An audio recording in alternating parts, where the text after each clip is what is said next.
Alright guys, welcome to another episode of EDC with me. Today we are going to cover my journey on EDC fixed blade knives. I'm going to make this as quick as I possibly can because there's a lot to cover. I prefer a fixed blade when it comes to self-defense. You can leave comments if you have questions as to why. I can dive into that. I want to start with these SOGs. I believe they are called the Instinct, if I remember correctly. Yep, Instinct. So two different sizes. That's the full size, I guess, and then this is the mini. These things are not great, and the biggest reason why is this sheath absolutely sucks. It sucks as a neck knife, it sucks as a boot knife, it's too big, and it sucks in the pocket. So overall, I would not recommend you guys pick these up. They're a waste of your money. They might be okay on some type of chest rig or backpack on the outside. That's fine. Even that said, though, I mean, these things don't index real well. They're not a natural feel in the hand anyhow. All right, moving on from there, I went into the S.P.E.W. Much better sheath, nice and thin, makes for a great boot knife, or spile actually, I think it's called. Nope, it's S.P.E.W, sorry, acronym for something. From a self-defense standpoint, this blade shape is ideal. You've got a very sharp tip, and then with the flat side of the blade here, the flat edge, when you penetrate, it causes a downward motion, which would open up a large cavity.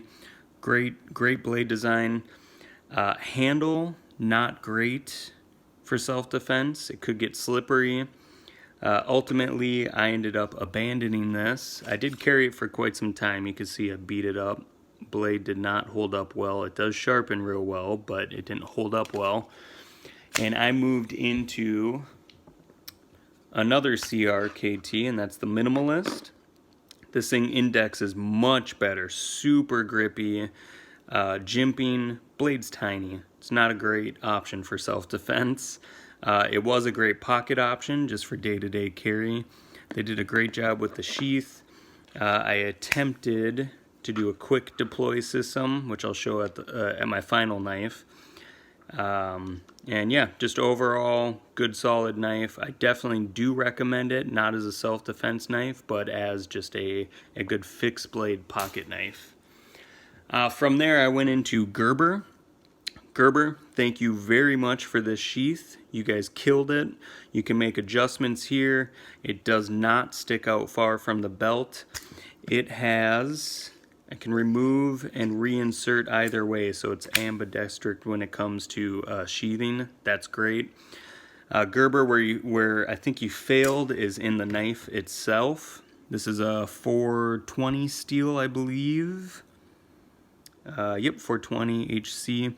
What I mean by fail, the blade shape's fine, but again, this thing does not index real well in the hand. And this rubber material pretty much was destroyed after a week of wearing this thing on my back. So I had it kind of in the nape of my back. Again, kudos to the sheath. You guys killed it. The knife itself, not a big fan of. Now the exact flip of this is going to come in the way of cold steel. Cold steel, I don't know who made this sheath, but it is fat, it is terrible, it is wide, the retention is way too hard, and this isn't even your clip. This is another CRKT clip. Where you guys won is the blade itself. Tanto, very stabby, super aggressive serration. Choils, amazing, fits in the hand perfect, great jimping on the top here. Auss steel, this thing is an absolute winner, and if I can get someone to make me a Kydex sheath for it, because I'm going to throw this one in the trash, that would be great. Kudos to you, Cold Steel. I wish I could carry this every day. That said, the Obake by CRKT. These guys did it. You've got a quick deploy system. You carry it on the inside of your belt. This pattern they used for this wrap, super grippy. You can see it. Very aggressive. So even though there's no choils, you can index this thing. It's not sliding. thick piece of steel. No idea what type of steel. It's got a faux Damascus etching on it. This thing is absolutely my everyday carry. Great job, CRKT. You guys absolutely killed it. Until someone comes up with something better, this is what I'm going to carry. I've got the small version as well. And yeah, this is the recommendation. Don't buy all the knives I bought. Buy this knife if you want, because again, cold steel, you did an awesome job. Ultimately though, I think CRKT really figured it out.